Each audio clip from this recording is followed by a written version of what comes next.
Bueno, entonces vamos a continuar con la clase pasada, el martes pasado, en donde estuvimos viendo la primera ley de la termodinámica, que habíamos dicho que era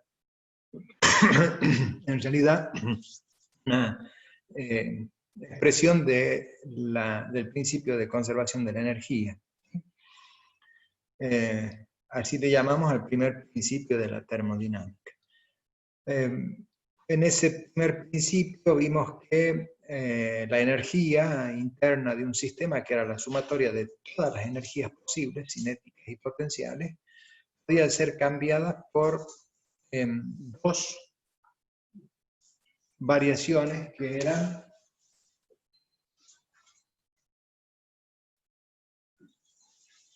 el trabajo mecánico y el calor, ¿no?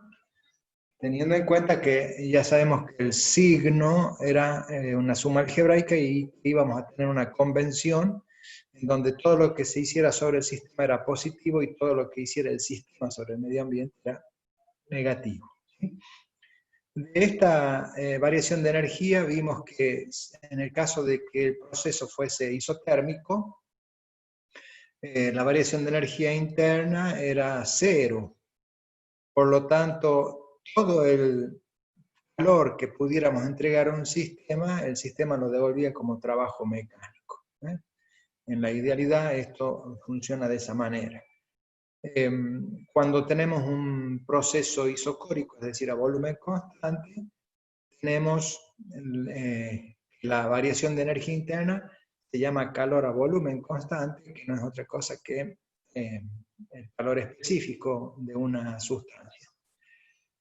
Y luego lo que nos importaba en la química era el proceso a presión constante, porque en el laboratorio trabajamos normalmente a presión atmosférica, y dijimos que la variación de energía interna era igual al calor a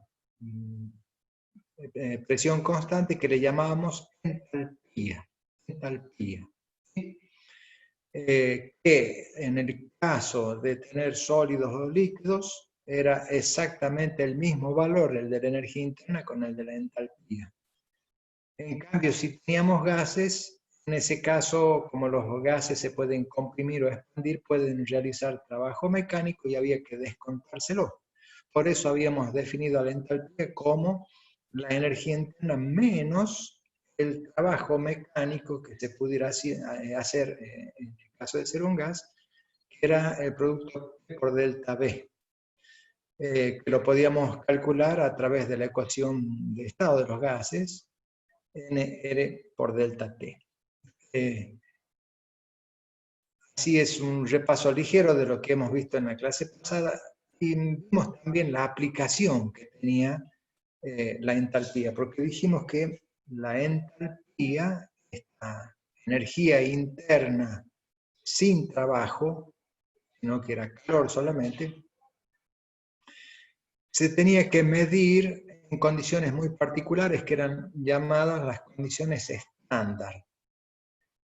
Esas condiciones estándar debían cumplir con ser medidas a 1 atmósfera de presión a 25 grados Celsius. Cuando hubiera soluciones, la concentración debía ser 1 molar y el estado de agregación, el estado alotrópico más estable de esa sustancia, ¿no?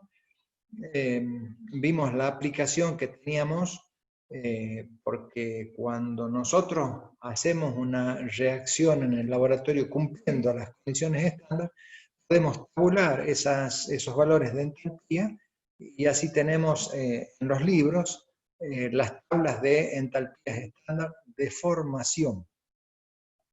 ¿Cuáles eran las entalpías estándar de formación? Aquellas en donde los reactivos eran sustancias simples, ¿sí? Es decir, una reacción de formación de un compuesto a partir de sus elementos, de sustancias simples. Lo único que teníamos que hacer para poder aplicar la condición de función de estado que tenía la entalpía era encontrar un camino alternativo conocido para poder encontrar la entalpía de cualquier reacción, ya que partiendo de los reactivos, descomponiéndolos en las sustancias simples que lo forman, reacciones que vamos a encontrar en las tablas pero a la inversa, y descomponiendo los productos o componiendo esos productos a partir de las sustancias simples que lo forman, podíamos encontrar lo que llamamos ley de Hess o de la constancia de la suma de calor. La ley de Hess dice que la variación de entalpía estándar de cualquier reacción va a ser igual a la sumatoria de las variaciones de entalpía estándar de formación de los productos menos la sumatoria de las variaciones de entalpía estándar de formación de los reactivos. Este signo menos lo ponemos porque justamente en los reactivos lo que hacemos es, a partir de las sustancias compuestas, ponerlas simples, es decir, lo que está puesto al revés en las tablas que nosotros buscamos. Muy bien. La conclusión que habíamos sacado en la clase pasada era que si nosotros teníamos una reacción cualquiera desconocida y la escribíamos en el papel y queríamos calcular la variación de entalpía estándar de esa reacción, no era necesario ir al laboratorio y realizarla a la reacción, sino que a partir de los valores de entalpías obtenidos de las tablas en libros, con una simple suma y resta a través de la ley de Hess, podíamos obtener el valor de entalpía, es decir, la energía, el calor puesto en juego en esa reacción química. Si el valor de la entalpía era de signo negativo, decíamos que esa reacción era exotérmica, es decir, liberaba calor y eso favorece a la espontaneidad. En cambio, si la reacción así como la escribimos tiene una variación de entalpía estándar con signo positivo, decimos que esa reacción es endotérmica, absorbe calor y eso no va a favorecer a la espontaneidad de esa reacción. Eso fue la conclusión a la que llegamos en la clase pasada. Muy bien. Lo que vamos a ver ahora es la segunda parte de este problema que hemos planteado, que es conocer la espontaneidad o no de un fenómeno. Para nosotros, una reacción química. Y esa segunda pata es lo que les había comentado acerca de del orden o desorden que puedan tener las cosas en el universo. A ese desorden lo vamos a medir a través de lo que se denomina entropía. Entropía, S. Con la S mayúscula la vamos a designar a la entropía. Y obviamente que el orden inicial de la entropía ha sido el momento en que se crea el universo, en el instante en donde comienza a transformarse esa energía que teníamos en el instante previo al Big Bang, cuando empieza a formarse la materia, ¿no? En el Big Bang comienza a formarse la materia, esa es la teoría que aceptamos ahora. Y decimos que en ese momento la entropía era cero, era el orden perfecto. Y a partir de ahí comienza la formación de toda toda la materia que conocemos en el universo, como una forma particular de energía, comienza el desorden. Y ese desorden aumenta instante a instante. Como no vamos a poder medir desde ese momento, desde el inicio, el desorden que tenemos hasta el día de hoy en un evento, lo que hacemos nuevamente es establecer la variación de la entropía dando un valor cero al inicio y luego midiendo en cuánto se ha desordenado a partir de ese momento. Por eso lo que medimos es la variación de la entropía. Bien, hay dos formas de mirar a la entropía. Una es esta del desorden, pensando en que si nosotros comparamos el primer principio de la termodinámica, esto de la energía interna, y el segundo principio de la termodinámica, que es la variación de la entropía, vamos a notar algo que los diferencia, pero notablemente, porque lo que estamos diciendo con esto es, el universo se creó con un valor de energía constante y nunca se modificó. Permanentemente tenemos el mismo valor total de energía, de forma tal de que, como la energía se presenta en distintas formas, si una de las formas de la energía aumenta, es porque otra u otras disminuyeron en un valor igual. De tal manera que la suma total de todas las formas de energía siempre nos da el mismo valor constante, permanentemente. Es una línea horizontal si nosotros pusiéramos energía en el tiempo, ¿sí? Es constante. Mientras que si nosotros medimos la entropía, el desorden en el tiempo, ese desorden marcaría una línea que es dependiente positiva, porque si es entropía en función del tiempo, porque a medida que va pasando el tiempo, el desorden siempre va aumentando. Por lo tanto, este valor de entropía que nosotros vamos a medir va a tener un valor positivo para el desorden, para el aumento del desorden. Si nosotros tuviéramos que ordenar algo, pues esa entropía debería tener un valor negativo. Para que nos podamos entender a qué hacemos referencia con este desorden. Antes de hablar de esto, le decía, hay otra forma más de verla que tal vez en electromecánica, cuando vean máquinas térmicas y termodinámica técnica luego, van a poder desarrollar con un poquito más de profundidad. Hace referencia a la energía degradada que tiene un sistema.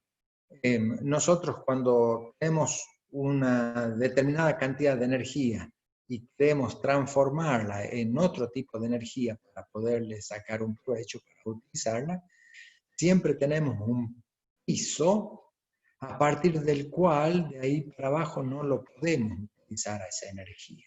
Por ejemplo, si nosotros quisiéramos sacar calor de una habitación y llevarla al exterior, lo que hace un aire acondicionado, en refrigeración, ¿sí? Vamos a tener una limitante que es la temperatura exterior. Porque si nosotros queremos sacar calor a un lugar en donde hay una temperatura mayor, vamos a tener un problema. Ustedes saben que cuando más calor hace, menor es el rendimiento del aire acondicionado. ¿Por qué? Porque nosotros sacamos calor y lo tenemos que llevar y expulsarlo hacia el exterior. Pero para sacar ese calor del refrigerante hacia el exterior, debe haber una diferencia de temperatura entre el refrigerante que lleva ese calor y la temperatura exterior. Cuanto más alta la temperatura exterior, menor es la diferencia y no va a poder ser posible la transferencia de ese calor. Es lo que le pasa a una heladera también, ¿no es cierto?, en el verano, acá en La Rioja, que no tienen un rendimiento bueno porque la temperatura externa es muy alta. E incluso se puede llegar a romper el aparato si es que no tiene una ventilación adecuada, si tiene una habitación encerrada donde no tiene ventilación y hace más calor que afuera incluso, puede llegar a dejar de funcionar. Todo eso hace referencia a la energía degradada, que cuando nosotros queremos transformarla debe haber un gradiente para poderla utilizar. Pero ese gradiente tiene un piso. Menos de eso no lo vamos a poder utilizar. Esa forma de interpretar la entropía ya la van a ver en termodinámica técnica más adelante. En este caso, la mirada que nosotros le damos a la entropía es acerca del desorden. El desorden pensando en una reacción química, porque nosotros tenemos como reactivos una determinada cantidad de sustancias que van a tener que romper sus enlaces químicos para reordenarse. Y al reordenarse, lo que está haciendo es en realidad desordenarse respecto del estado inicial. ¿Sí? ¿Me van siguiendo con la idea del desorden? No escucho nada. Sí, prof. Bueno. Sí, prof. Para que no queden dudas de esto del desorden, vamos a utilizar algunas palabritas nuevas que vamos a tener que incorporar en el vocabulario, en nuestro glosario que empezamos el primer día. Y una de las palabras que vamos a usar es procesos reversibles. ¿Sí? ¿Qué hacemos referencia cuando nosotros hablamos de un proceso reversible? ¿Qué es la reversibilidad? ¿Qué idea tienen ustedes de la reversibilidad de un proceso? Volver a un estado inicial. Bien, volver a un estado Retroceder, inicial. profe, también puede ser. Bueno, depende de cómo retrocedas, porque si vas a volver sobre exactamente los mismos pasos, es decir, a una instancia anterior que ya estuvo, que ya existía, eso es reversible. ¿Sí? Ahora, si yo tengo que, por ejemplo, si damos la vuelta al manzano, vamos a llegar al mismo lugar. Y volver al mismo lugar, pero eso no es reversibilidad, porque nosotros jamás hemos vuelto sobre nuestros pasos, ¿no es cierto? Reversibilidad es volver a un estado anterior. ¿Sí? Bien. Para que tengan más o menos una idea, vamos a usar un ejemplo muy simple. Imagínense ustedes un naipe, una baraja española,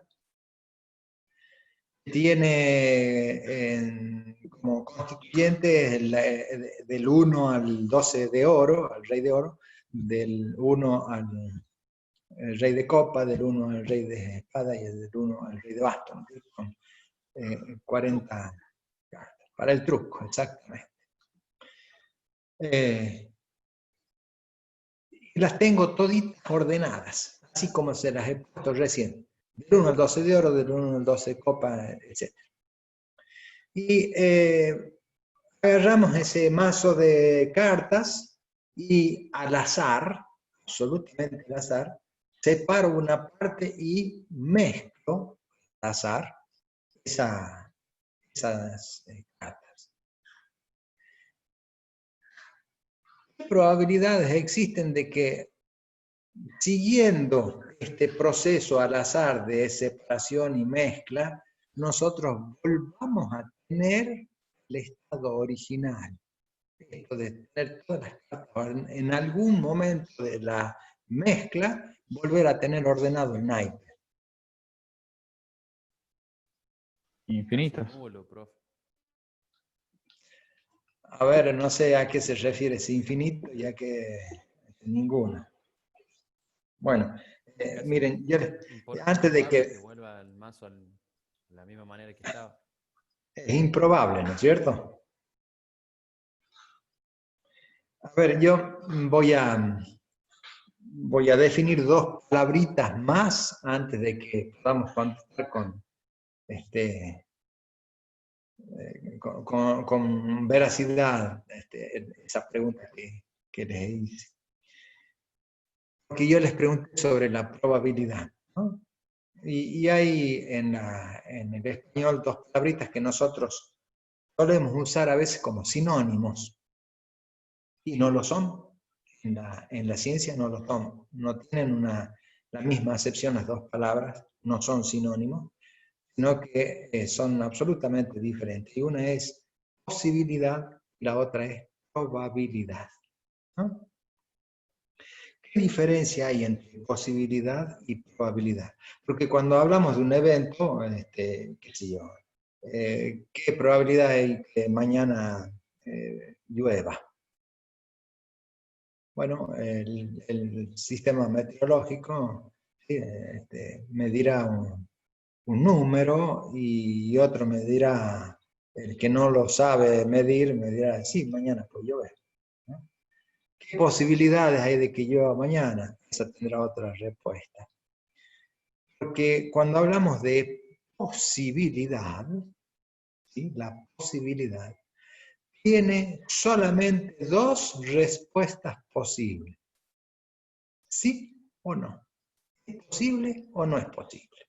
Y ahí se acabó el uso del término. ¿Es posible? Si existe. Si no existe, no es posible. Entonces, si yo les pregunto, ¿es posible que llueva mañana? Y la respuesta es sí. Sí, porque la lluvia existe, ya la conocemos. No. ¿Sí? ¿Es posible que mañana caiga piedra, o mejor dicho, la piedra salga desde el suelo y se eleve solo hacia las alturas de las nubes? No, eso no se ha visto nunca. No ¿Es posible que todos aprobemos mañana? ¿Es posible? Bueno, esa es otra pregunta Ya, eso no es posible ya. complicada de responder, ¿no? En cambio, cuando hablamos de probabilidad, estamos hablando de un número. La probabilidad ya la cuantifico. Y la probabilidad puede ir de 0 a 1 o de 0 a 100%, ¿sí? Dependiendo de cómo la expresemos. Y ese porcentaje, si lo expresamos en porcentaje, indica, ¿sí?, cuántos, en la probabilidad simple, ya van a estudiar cuando vean probabilidad y estadística, en la probabilidad simple me dice cuántos casos favorables hay de que suceda un hecho respecto de los casos posibles que existen. Por ejemplo, si yo les preguntara qué probabilidad existe de sacar el número 6 cuando tiramos el dado. Bueno, ¿cuántos casos favorables hay? Hay uno solo, porque una sola cara de ese dado tiene el 6. En cambio, los casos posibles son 6, porque el dado tiene 6 caras. Entonces, sería un sexto la probabilidad simple de sacar un 6 cuando tiro el dado.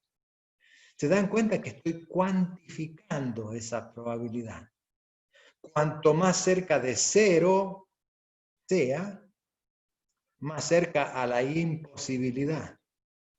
Y cuanto más cercano de 1, más cercano a la posibilidad. ¿Sí? Es decir, que se dé ese fenómeno. Entonces, una cosa es preguntar sobre la posibilidad y otra cosa es preguntar sobre la probabilidad. Volvamos a nuestro ejemplo, entonces.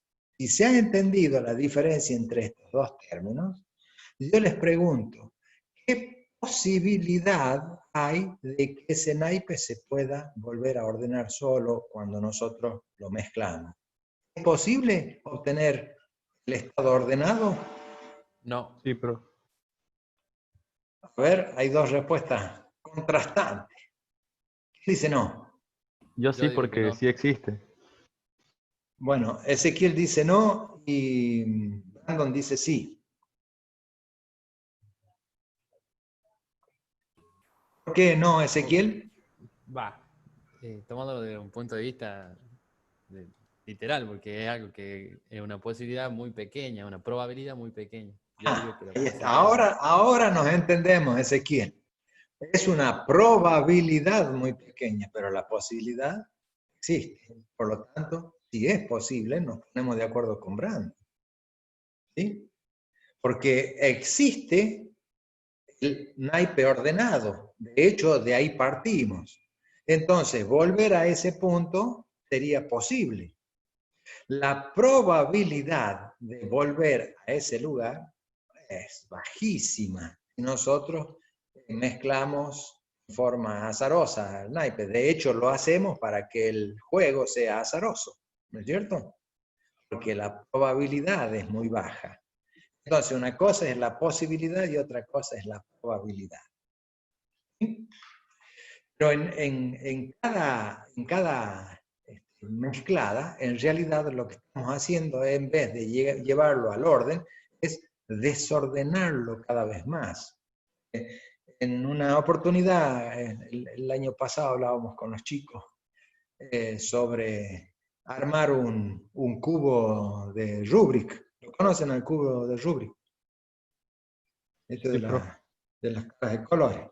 Bueno, imagínense armar un cubo de Rubik con 1000 cubos. Tener 1000 cubos de Rubik. Y ponerlos 10 por 10 y por 10. ¿Sí? Ahí vamos a tener los 1000 cubitos. O sea que vamos a tener un cubo gigante formado por 1000 cubitos. Y todos ordenados. La cara roja para un lado, la azul para el otro, el amarillo para el otro, el verde para el otro. ¿Sí? Como es el cubito. Todos, es decir, el cubo grande respetando las caras con colores. Armados. Una vez que está armadito, viene el sobrinito de visita y lo patea y lo desparrama todos los cubitos, los 1000 cubitos, no deja uno en su lugar. ¿Sí? Entonces tenemos que volver a armar ese cubito de Rubik.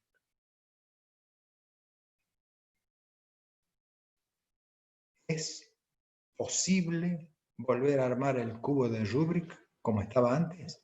Sí, profe. Sí. Sí, porque partimos de ahí, es posible.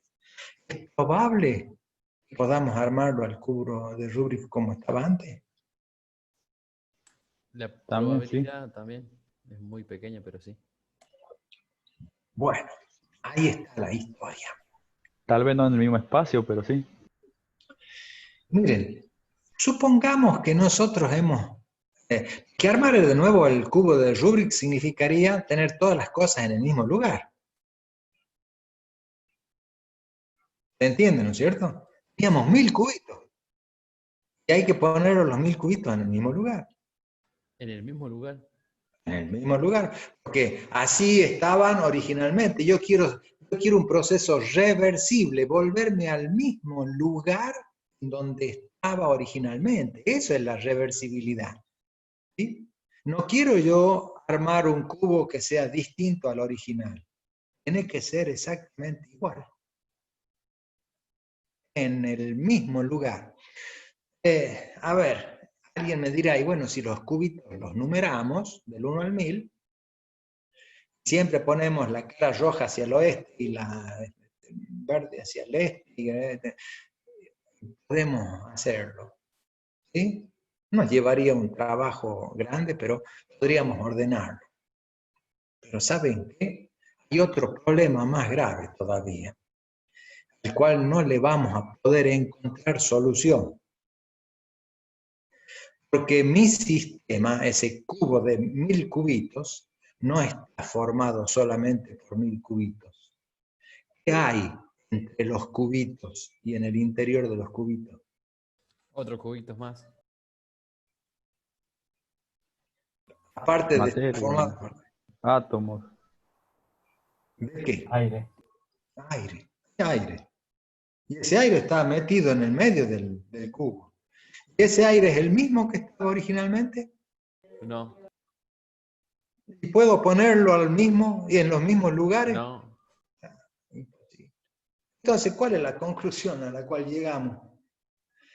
En la realidad no existen fenómenos reversibles termodinámicamente hablando. ¿Sí? Esta reversibilidad termodinámica que nosotros pretendemos no existe, no existe. Nunca podemos volver al mismo lugar para ser parecido. Nos va a llevar muchísimo trabajo acercarme a algo parecido, pero nunca va a ser el mismo. Miren, esta aseveración que les estoy diciendo nos lleva a un pensamiento ya casi filosófico del asunto de la entropía. Porque imagínense la clase de hoy fuese espectacular, que fuese una clase pero fenomenal. Entonces, como salió tan bien, el martes que viene vamos a hacer exactamente lo mismo para que también sea fenomenal. ¿Estoy seguro que haciendo lo mismo va a ser igual la clase? No, quizás parecido. Parecida. ¿Y por qué no vamos a hablar de las mismas cosas? No vamos a tener el mismo orden. La participación de Mismo ustedes va a ánimo. ser otros ánimos. Nos han pasado cosas en la vida que nos hacen venir de una manera o de otra a la clase. Entonces, Se corta el internet en la casa. hay toda una serie de entornos que van afectando a las situaciones. Y aquí está el trasfondo filosófico que yo les decía. Resulta ser de que cada instante de la vida es irrepetible. Nunca más lo vamos a volver a tener de la misma manera. Nunca. ¿Por qué? Porque el tiempo es irreversible. ¿Sí? A lo sumo, en la idealidad, yo podría evitar el desorden, ¿sí? Tener todo ordenadito, pero en la idealidad, esto es, no existe. La realidad me dice que el desorden siempre aumenta. Siempre aumenta. ¿Por qué? Porque instante a instante van sucediendo cosas que nos alejan cada vez más de aquel instante en donde teníamos un determinado orden. Y en cada instante se están desordenando las cosas.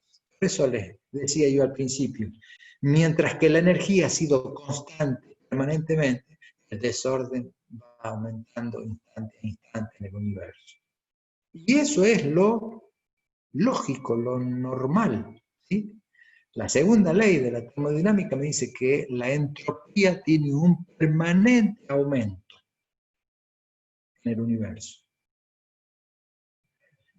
La primera, el primer principio nos decía la energía se conserva, es constante. Acá la entropía, el segundo principio de la entropía, siempre tiene un permanente aumento.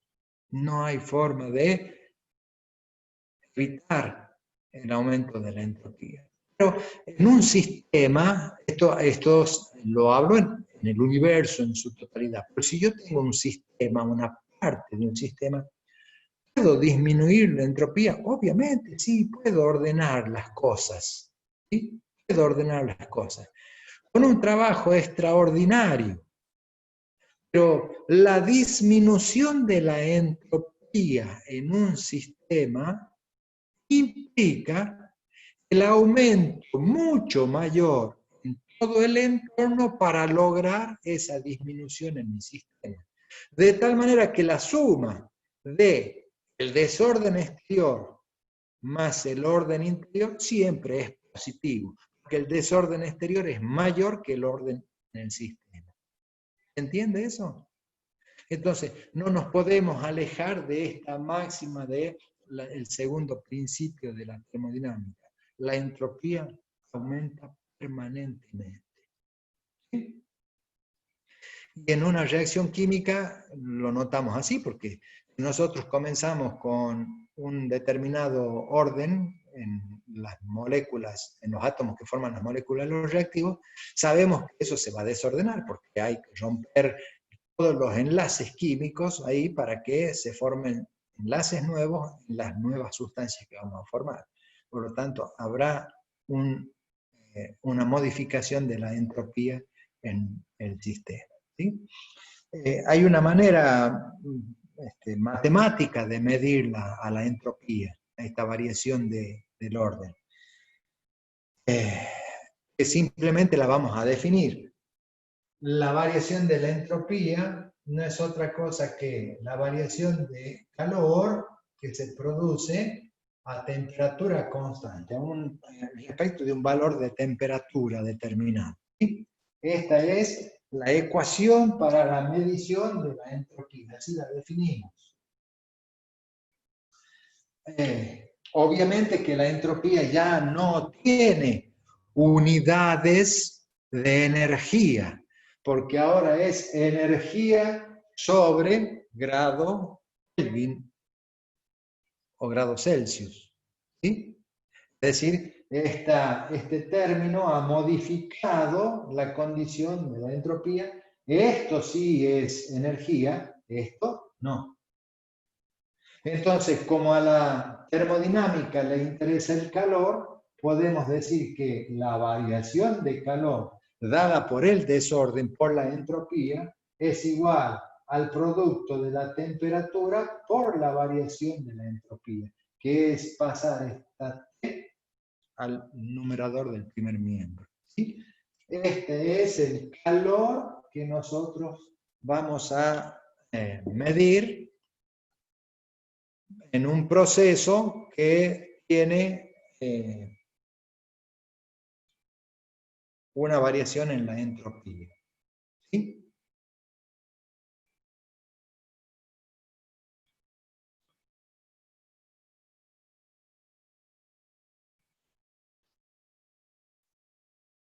No, ¿de acuerdo hasta acá?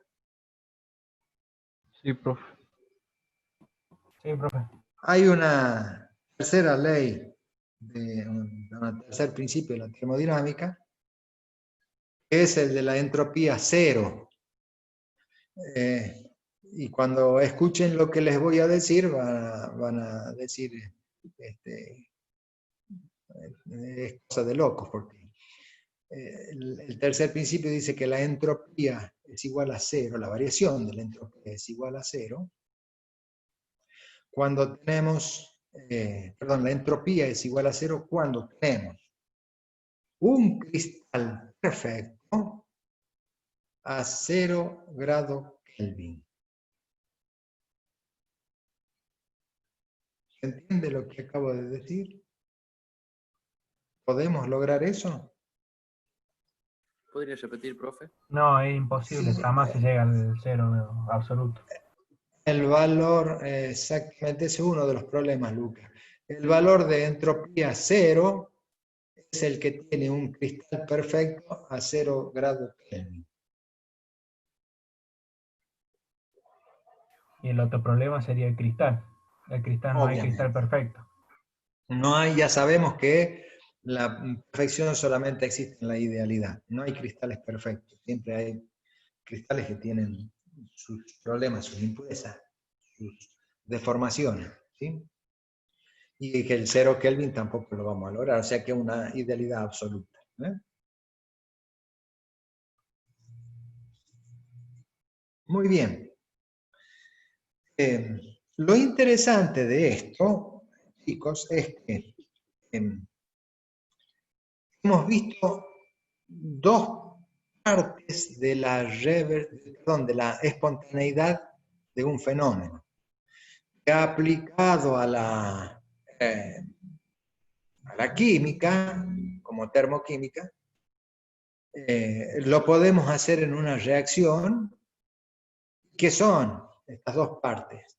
la variación de la energía interna, medida como entalpía, y la variación del orden o desorden de las moléculas, medida a través de la entropía. Resulta ser que la espontaneidad se ve favorecida cuando se libera energía hacia el exterior, es decir, cuando el sistema es exotérmico, negativo, la entropía, o cuando aumenta el desorden, es decir, para una entropía positiva. Y ya tenemos los dos componentes. La energía que debe disminuir, la entropía que debe aumentar. La entalpía baja, la entropía sube. Entonces, para combinar estos dos aspectos de la termodinámica, o de la espontaneidad, vamos a definir una nueva variable que se llama energía libre. Energía libre. Se pone la G porque se llama también energía de Gibbs. Energía de Gibbs.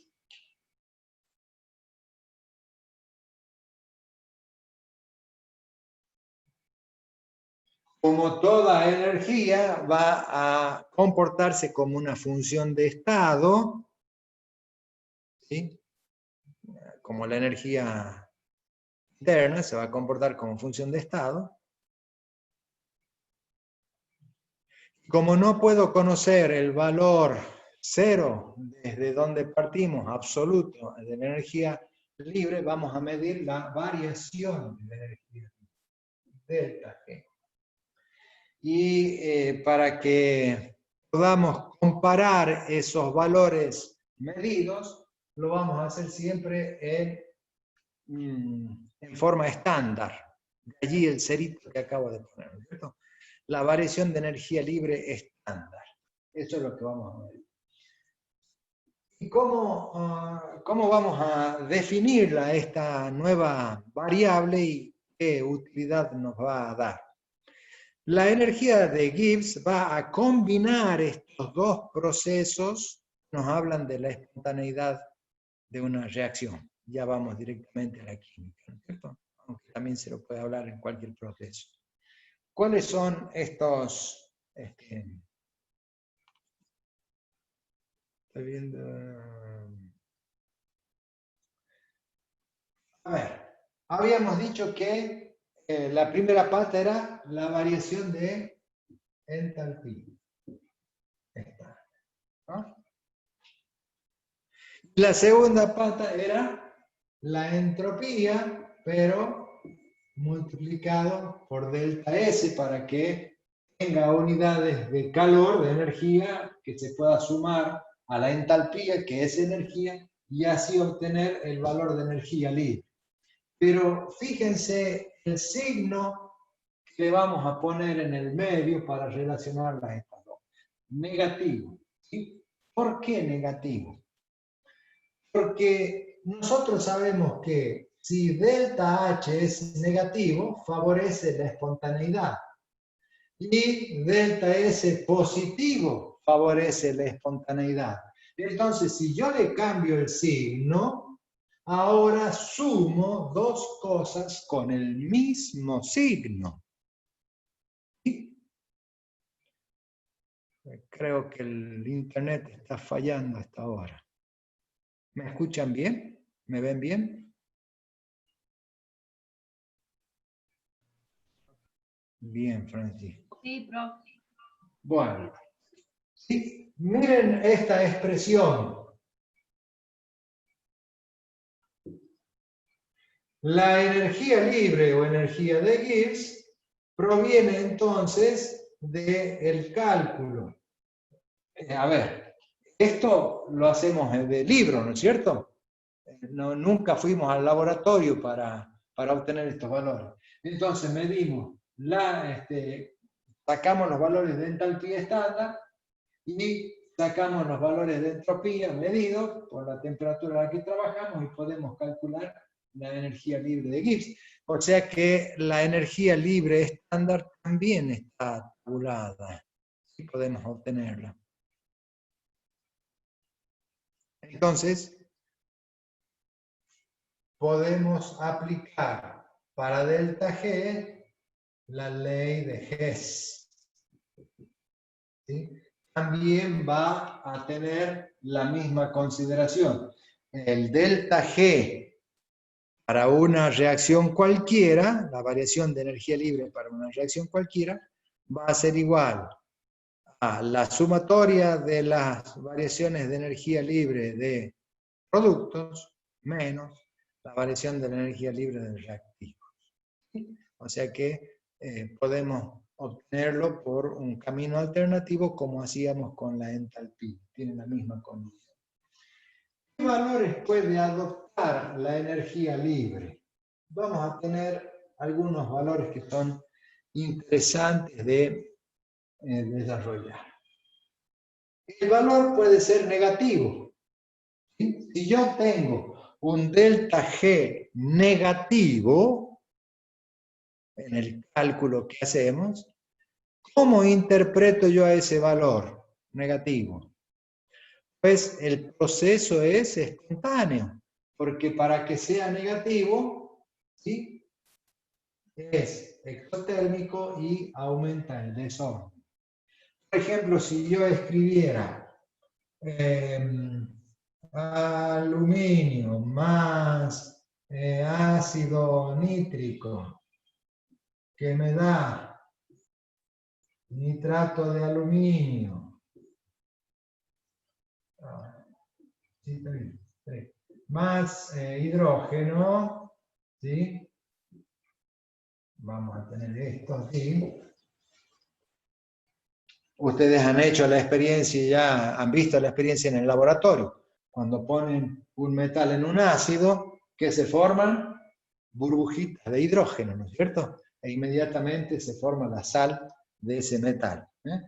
Si yo escribo esto y hago el cálculo del delta G estándar, y ese cálculo me dice es negativa, entonces quiere decir que esta reacción ocurre tal cual como está escrita. ¿Sí?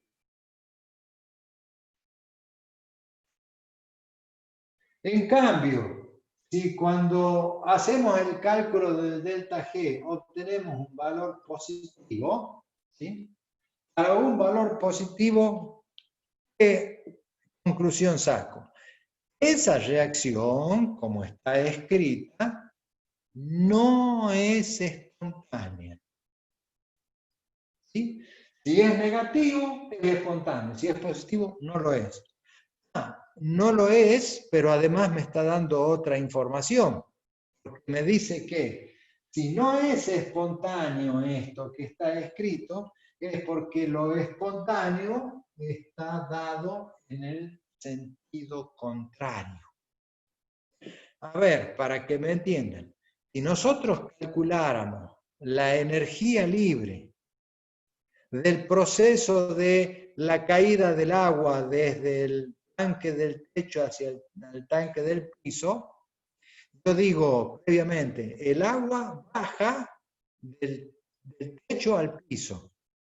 Hago el cálculo de delta G, ese delta G me va a dar negativo. ¿Por qué? Porque es así, es espontáneo ese proceso. En cambio, si yo comenzara con la premisa de que el agua del piso va hacia el techo, y calculo el delta G, ese cálculo me va a dar como un resultado positivo. ¿Por qué? Porque no es espontáneo. ¿Qué es lo espontáneo? Al revés de lo que nosotros hemos supuesto en esa premisa. No sube el agua, baja el agua espontáneamente. ¿Se entiende? Entonces, en una reacción química, si la escribo en un sentido y me da negativo, quiere decir que así es espontáneo. Pero si yo le escribo en este sentido y me da positivo, digo, no, esto no es espontáneo. El sentido espontáneo es al revés. ¿Se entiende el valor que tiene delta G?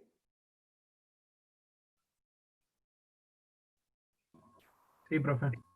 Sí, profe. Perfecto. Hay un tercer valor todavía que no hemos usado. Es posible también. ¿Cuál será el tercer valor? ¿Cuál está en el medio de estos dos? 0. Cero. ¿Qué pasa si el delta G da 0? No hay energía. A ver, Lucas, no malinterpretes el delta, ¿no es cierto? Porque lo que estamos poniendo nosotros es delta. Entonces, si yo tengo 0, no hay variación de energía, que no es lo mismo decir que no hay energía. ¿Sí? Sería que no se modificó o fue constante, ¿no? Bueno, no hay variación, la variación es 0, no se modificó, es constante. ¿Se entiende, Lucas, la idea de lo que te estoy diciendo? Porque no es lo mismo decir que la energía es 0 que decir la variación de la energía es 0. ¿Sí? Porque energía hay. ¿Sí? Perfecto. A ver, si es 0, ¿es espontáneo? No. Porque para que sea espontáneo tiene que ser negativo. Ah, entonces no es espontáneo. No, porque para que no sea espontáneo tiene que ser positivo. Entonces, bueno, si estamos en el valor 0 es porque el sistema está en equilibrio. No se va a ir para un lado ni para el otro. Está en el equilibrio. ¿Se acuerdan del equilibrio en la física? Sumatoria de la fuerza igual a 0. Hay una imposibilidad del movimiento o movimiento rectilíneo uniforme. Decíamos, ¿no? Acá en este sentido, en la química, nosotros vamos a decir, la reacción no se va ni para un lado ni para el otro. Es como si tuviera los dos tanques de agua puestos a la misma altura, ¿sí? Y con el mismo nivel de agua. ¿A dónde se va el agua? Se va la cantidad de agua que pasa del primero al segundo tanque igual a la que regresa del segundo al primero, de tal manera que el nivel no se modifica. Si nosotros ponemos este sistema, ¿sí? Y decimos como premisa, el agua pasa del primero al segundo, me da 0. Si pasa del segundo al primero, me da 0. ¿Qué quiere decir? Está en equilibrio. Por eso no hay movimiento, no hay variación de la energía libre. ¿Se entiende la idea del 0? Esto nos da pie para que luego empecemos a estudiar lo que nosotros llamamos equilibrio químico. ¿Sí? ¿Cómo vamos hasta aquí? De 10, profe. Bien, profe. ¿Podría Bueno. escucharse un poquito así, copio? Sí, cómo no. La idea es la siguiente, para que no perdamos el objetivo final. Se nos plantea una ecuación química. Y me preguntan, si yo mezclo A con B para que me dé C con D, la ecuación así planteada, ¿cómo podríamos saber si esa ecuación ocurre espontáneamente o no? ¿Qué tenemos que hacer para determinar si es espontánea o no? Si no hace falta entregarle energía para que suceda espontáneo. O si hace falta, no es espontáneo. Bueno, lo que deberíamos hacer es calcular la energía libre o energía de Gibbs. ¿Vamos a ir al laboratorio a hacer la reacción para hacer este cálculo? No hace falta. Y está tabulado. Buscamos los libros, generamos un camino alternativo al de la reacción, porque nosotros lo que hacemos es a las sustancias que son compuestas, las descomponemos en sus partes, de tal manera que lo inverso serían las reacciones de formación, y ya tenemos la parte de la sumatoria negativa, digamos, de los reactivos, de la energía libre estándar de los reactivos. Luego hacemos la formación de los productos, de las sustancias compuestas en los productos, y hacemos la sumatoria de esas energías, hacemos la diferencia entre ambos y observo cuál es el resultado. Si el resultado es negativo, digo, esto es espontáneo. Si es positivo, le digo, no, esto no es espontáneo. Le van a tener que suministrar tantas kilocalorías por mol para que pueda suceder. ¿Sí? Porque además del signo va a tener un valor absoluto. En realidad, la espontaneidad se da al revés de lo que está escrito como ecuación. ¿Sí? Es decir que si se me viene a la cabeza una ecuación que yo quiero realizar y quiero saber si es espontáneo o no, directamente voy a los libros y puedo obtener la respuesta con una simple suma o resta aplicando la ley de Hess. ¿Sí? Así de fácil es el tema. Obviamente que para poder responder a eso, para saber qué era la energía libre de Gibbs, teníamos que conocer qué era la entropía, qué era la entalpía, que la entalpía es una parte de la energía interna, que era la energía interna, que era el trabajo y el calor como función de estado o no para formar esa energía interna. Por eso nosotros hemos empezado desde lo más simple hasta llegar a componer todas estas partes para lograr la energía libre de Gibbs, que es la que en definitiva me va a dar la respuesta al problema. ¿Sí? Hasta acá vamos a llegar nosotros con la termodinámica. Después, con esta base, ustedes van a seguir más adelante con otras aplicaciones. Nosotros queremos conocer la termodinámica aplicada a una reacción química, la termoquímica. Pero el problema que yo les he planteado recién, esto de escribir una ecuación y decir si es espontáneo o no termina ahí con el valor de delta G. Supónganse ustedes que alguien viene y les dice, miren, yo quiero hacer químicamente este proceso, sumar A, B para dar T. Y porque quiero venderlo a eso, yo tengo los reactivos y quiero ver si lo puedo hacer. Entonces, ustedes hacen este primer cálculo del G y les dicen a la persona, mira, es espontáneo, así que no vamos a tener que gastar energía para hacerlo. O le dirán, mira, no es espontáneo, hay que poner tanto de energía. Habrá que hacer un estudio de mercado para decidir si el precio que le vamos a poner al producto va a poder recuperar el trabajo que estás poniendo más el costo de producirlo. ¿Sí?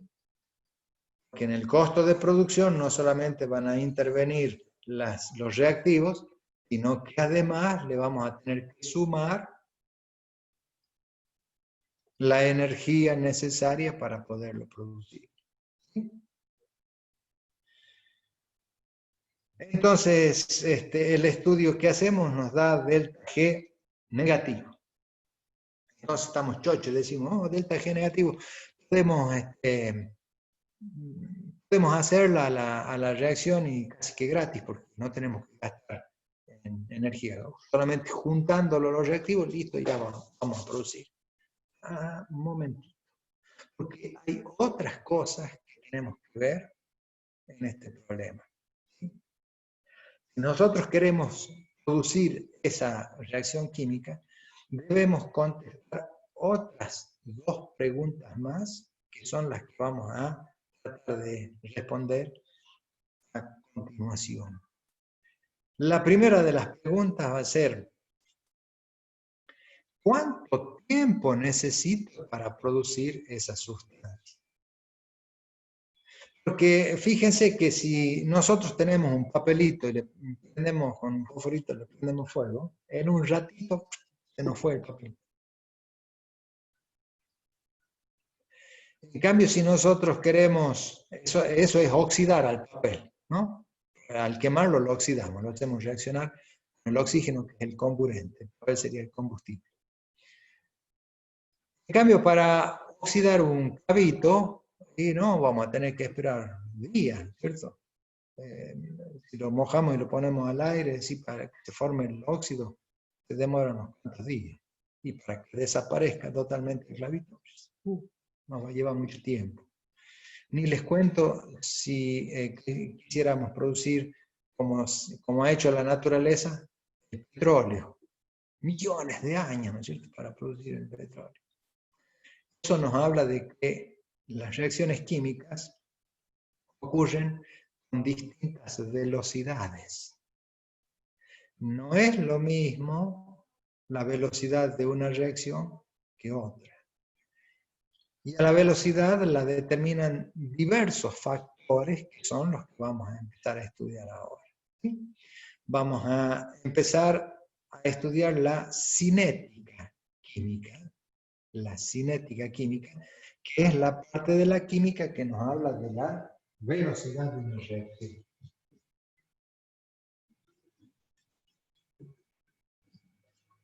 Y vamos a dejar para el final la otra pregunta que nos queda, que es ¿cuánto de producto puedo obtener? Porque no siempre puedo obtener el 100% del producto. Ya hemos hablado de rendimiento, hemos hablado de algunas otras cosas más en la estequiometría que la vamos a ver con más detalle. Y eso va a ser, a continuación de la cinética, vamos a estudiar el equilibrio químico para contestar esa última pregunta. Pero ahora nos interesa la cinética. ¿Sí? Cinética química.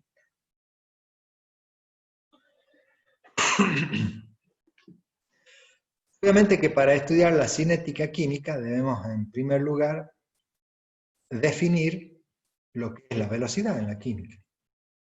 ¿Sí? ¿Qué es la velocidad en la química? Porque en la física nosotros tenemos un concepto muy particular de la velocidad. ¿Qué es la velocidad en la física?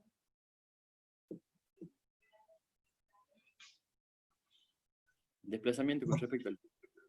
Bien, bien. La variación del desplazamiento con respecto a la variación del tiempo. La variación del desplazamiento respecto de la variación del tiempo. ¿Está bien escrito así? ¿No le falta nada?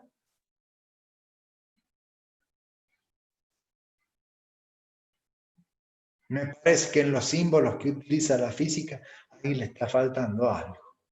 A ver. ¿Qué es eso?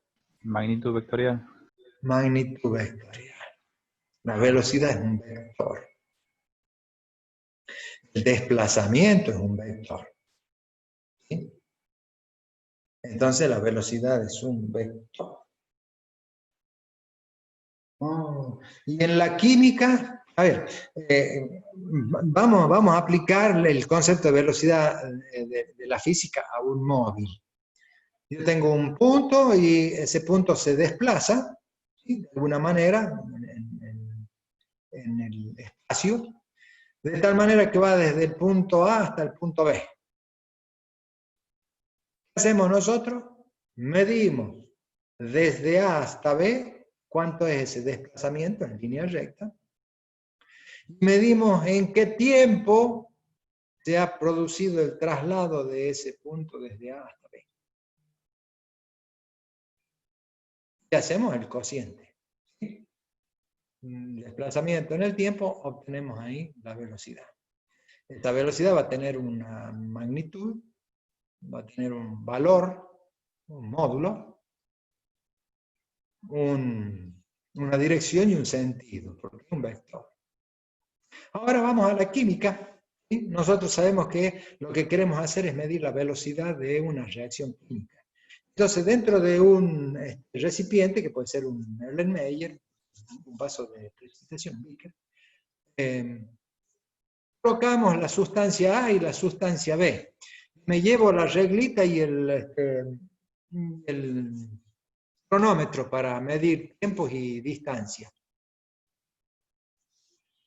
¿Qué desplazamiento voy a medir yo ahí? Ninguno, profe, porque es casi despreciable.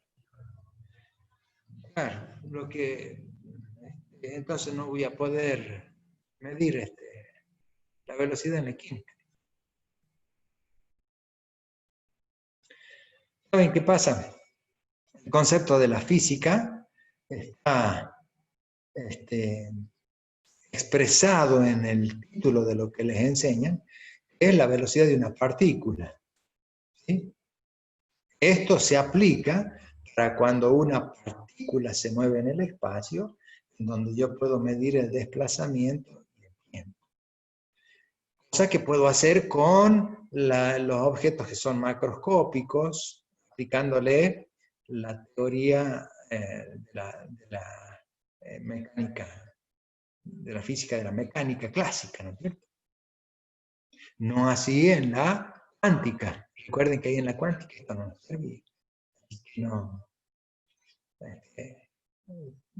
tuvieron que usar otra física. En la química, ¿cómo es?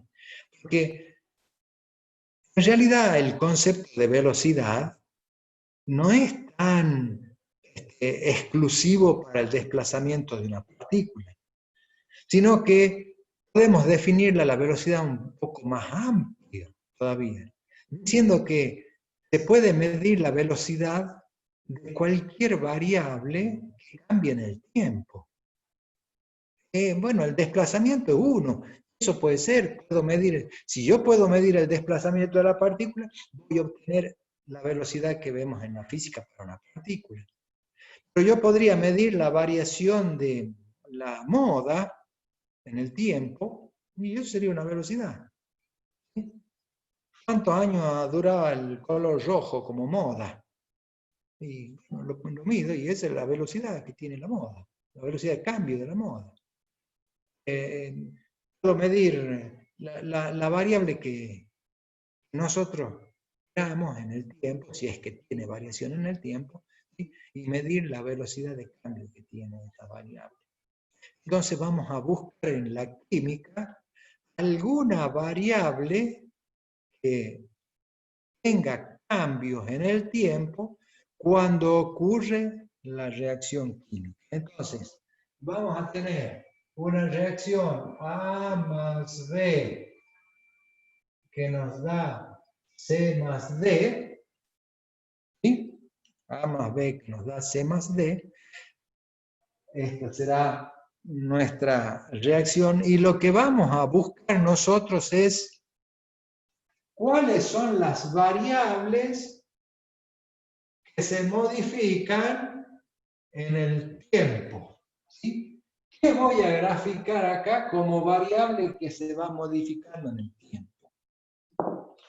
Bueno, hay una variable muy interesante para medir, que ya la conocemos, porque hemos tenido unas clases de soluciones que van a empezar ahora a manejar los problemas, es la concentración de la sustancia. ¿Se acuerdan lo que era la concentración? Era la cantidad relativa de soluto que había respecto de una cantidad de solvente o de solución formada.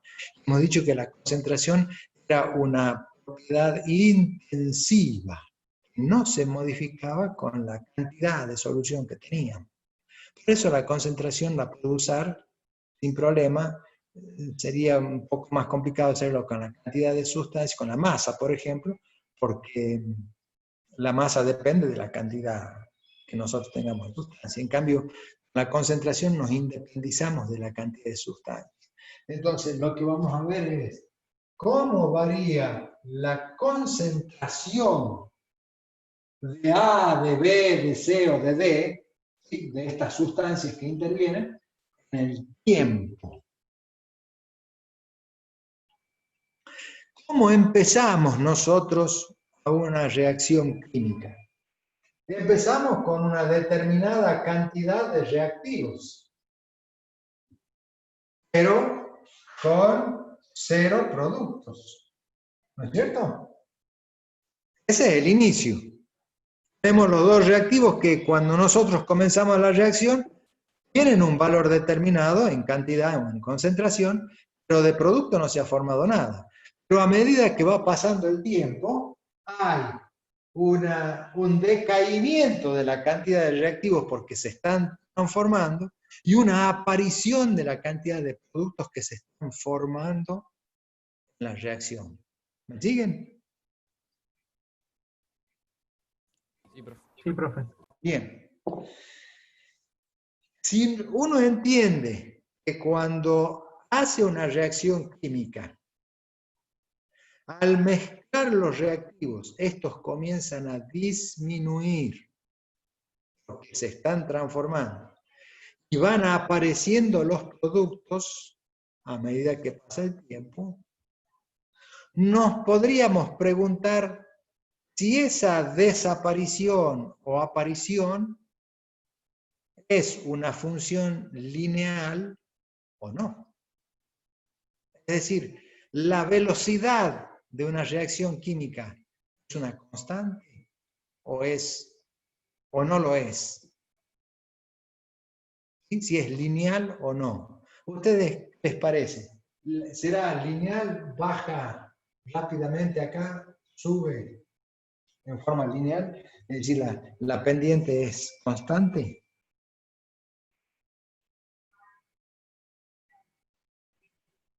¿Qué se imaginan ustedes?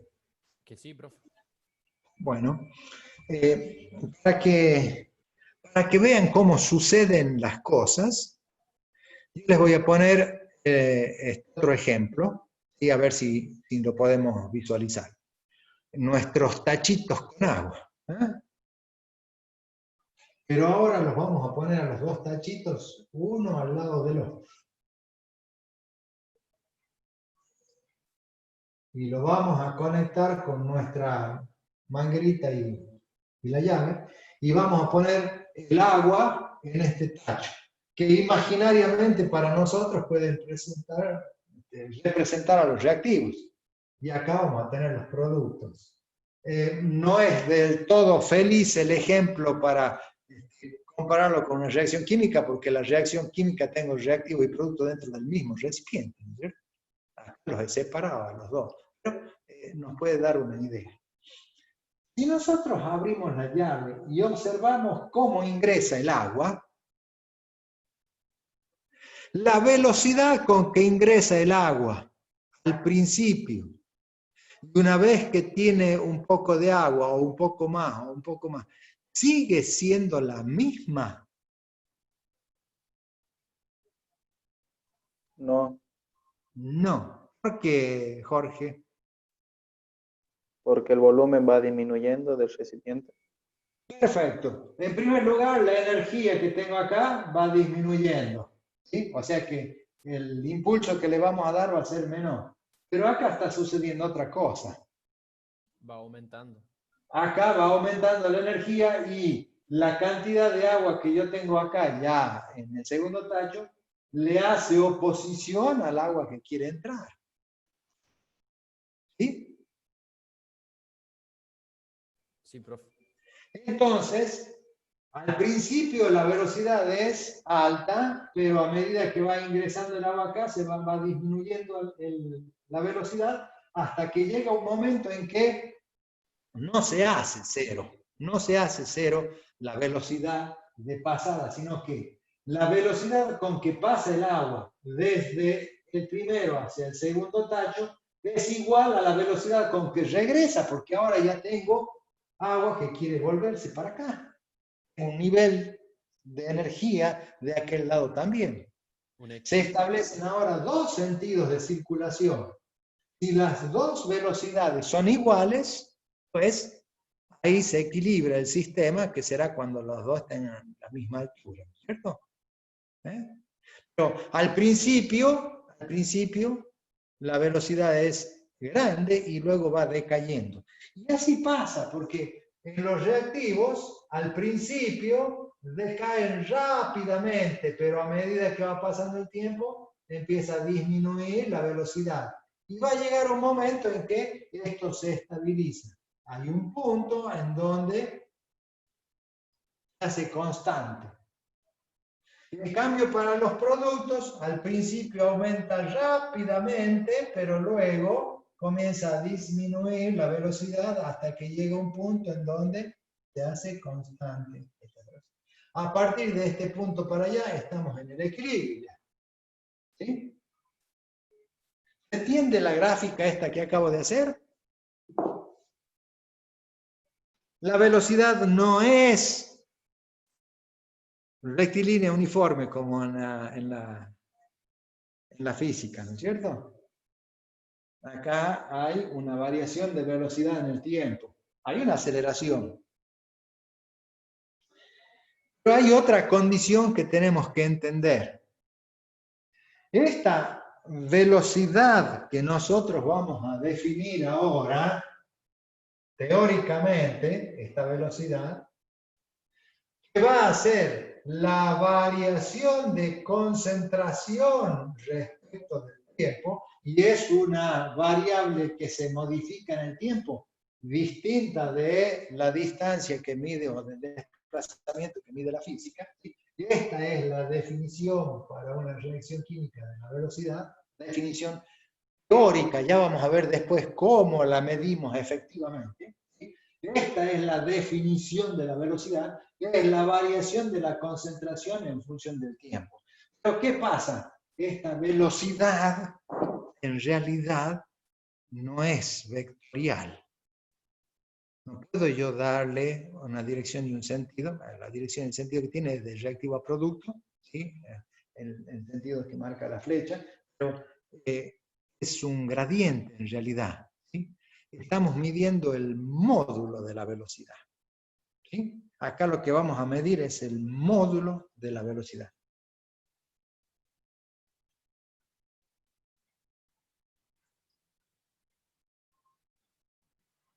Y para medir efectivamente el valor de la velocidad a partir de esta definición, lo vamos a hacer siempre en la primera parte de la recta, ¿sí? En un espacio de tiempo tal que nosotros consideremos de que no hay aceleración, sino que lo consideramos una recta al principio, entonces eliminamos el error de la variación. ¿Sí? Ahí lo vamos a medir, porque a la velocidad vamos a tener que ir al laboratorio y hacer la reacción para saber la velocidad que tiene. Y ya no nos vamos a dar el lujo de hacer como con la termodinámica que buscamos en un librito, en tabla la velocidad y listo, con eso solucionamos el problema. Acá no, acá lo vamos a tener que hacer. ¿Sí? Definida de esta manera la velocidad, podríamos decir que la velocidad va a ser igual a la variación de la concentración de A respecto del tiempo, pero también la de B, porque si no se modifica B al ritmo de A, no se podría realizar la reacción. Y también de la de C, porque no va a aparecer C mientras no se modifique A y B. ¿Sí? Y obviamente también para D es la misma condición. Claro que hay una diferencia entre A y B con C y D, y lo veo en la gráfica, porque mientras la concentración de A y B de los reactivos disminuye, la de los productos aumenta. Esto es positivo. ¿Sí? Todo esto que estamos poniendo acá es teórico. Y si nosotros tuviéramos la necesidad de escribir coeficientes de igualación en la estequiometría, A, B, C y D, pues acá tendremos 1 sobre A igual a 1 sobre B, 1 sobre C, 1 sobre D, para medir, ¿sí?, las velocidades. Esto se lo puede obtener mediante el análisis matemático, haciendo las diferenciales y las integrales respectivas, pero como no conocen todavía las integrales, por eso lo vemos macroscópicamente de esta manera, una variación finita. Muy bien.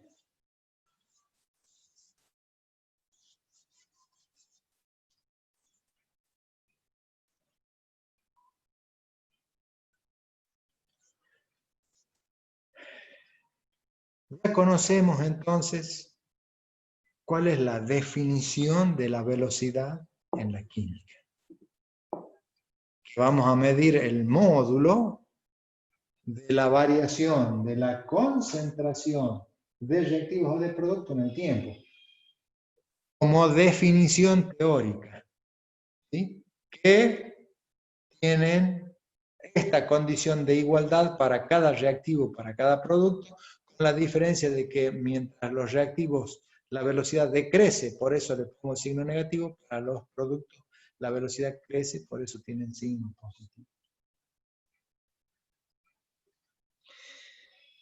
Y ahora nos tocaría empezar a decidir acerca de cuáles son los factores que modifican la velocidad de una reacción. ¿Sí? Pero eso lo vamos a dejar para la próxima clase, para no seguir avanzando en el tiempo. Así le decimos a la profe que empecemos a ver el tema del parcial. ¿Ah? Vamos a